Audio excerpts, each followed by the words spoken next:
Welcome to Money Matters. Today I'm going to be telling you how to make thousands of pounds from service accommodation units that you may not even own in beautiful places like this. So today I'm coming to you from the Italian lakes, this Lake Maggiore behind me. So many people, it's their life's ambition to have a holiday home. And it costs a fortune because it sits empty for most of the year. Now, if we think about that, if we really think about it, if it's sitting empty for most of the year, how can we help somebody with that? Now, my friend Abby, she does it in the Peak District in the UK. But is there any reason why you can't do it in the south of France or Italy or anywhere else that you might want a serviced accommodation unit?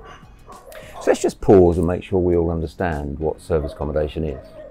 Serviced accommodation is where you take a property and instead of letting it out by the month to a tenant, you'll let it out on Airbnb or Booking.com. You'll forgive me, but it's significantly more sophisticated than just taking a property and sticking it on Airbnb. So we need to make sure that we've got all the right regulatory clearances. We need to make sure that we've got the right insurances in place. We need to make sure that we've got data protection coverage. And so it's not hard, but there's a series of things that you need to do. The key thing that you don't need, however, is a huge bag of money. A huge bag of money.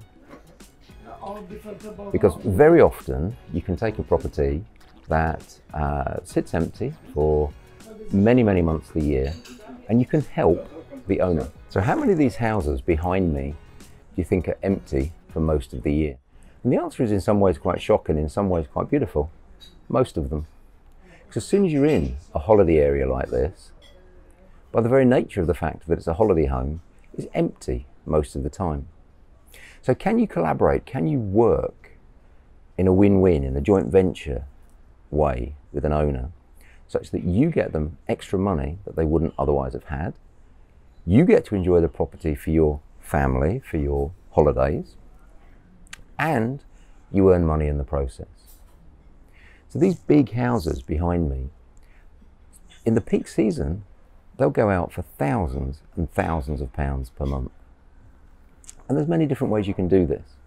You could do it by, for instance, guaranteeing a rent for the whole property for all the time, and effectively it becomes yours.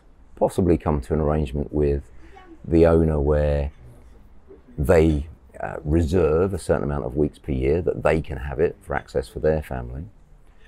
Or possibly don't even rent it off them. Possibly act like an agent and just take a commission, perhaps 20–25% of bookings.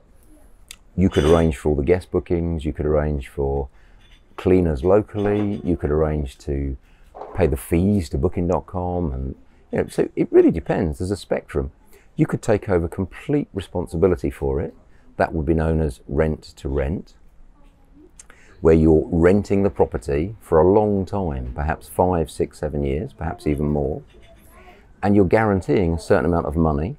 Often the owner will want sufficient money to cover their mortgage or perhaps their bills, because from their perspective, if they can have a holiday home for nothing, it doesn't cost them anything, that will quite often be just a very small fraction of the amount of money that that property generates in a year. So to give you an example, Abby recently took a new holiday home property in a seaside resort called Whitby. And that property, she put it on live in July, and in the very first month, she made a profit of £1,600 in the first month of operation. But even more impressively, she took £2,000 worth of bookings for future months. So in that very first month, her positive cash flow was more than £3,500. So like most things in life, it's not hard. It requires that you've got some knowledge, it requires that you've got some support, it requires that you've got some education.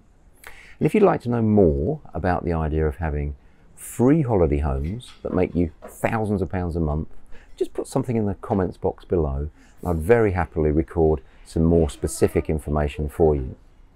As a final example, I just want to share with you what I'm doing with my lovely home up in Scotland. As I record this, sat here in Italy, we are in the process of moving from Scotland to Yorkshire. But we're not getting rid of our house in Scotland, we're keeping it. It's a nice house, it sits in an acre, it's 8 bedrooms and it overlooks the sea. All the research that we've done shows that we should be able to get at least £1,500 a night for it. Now my mortgage on it, I don't want to confuse anyone, but what I've actually done is I've sold it from my personal name into one of my companies, and my mortgage that the company will be paying, it's a repayment mortgage, is around about £6,000 a month. Now if you divide that by 30 days in a month, the mortgage cost is roughly £200 a day. Now if I can pay £200 a day in mortgage, but I receive £1,500 because it really is a nice property, then obviously I'm going to make some serious money. So that one is a sort of hybrid between what I've been talking about to you today. It is mine in the sense it's owned by one of my companies, but I can obviously use it whenever I want to. I can rent it out the rest of the time and make really good money, but it's important to make sure you understand I don't mean rent it out as a buy to let, I mean rent it out by the night to guests.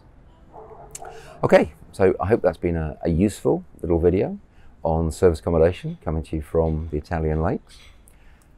Please comment below anything you want to know about service accommodation. And as always, you've been wonderful. I've been Paul. I look forward to seeing you very soon. Thank you. Bye-bye. Watch out for next week's edition. If you've liked it, please literally like it. Subscribe to the channel. Get your friends to do the same. You've been wonderful. I've been Paul. See you next time. Bye-bye.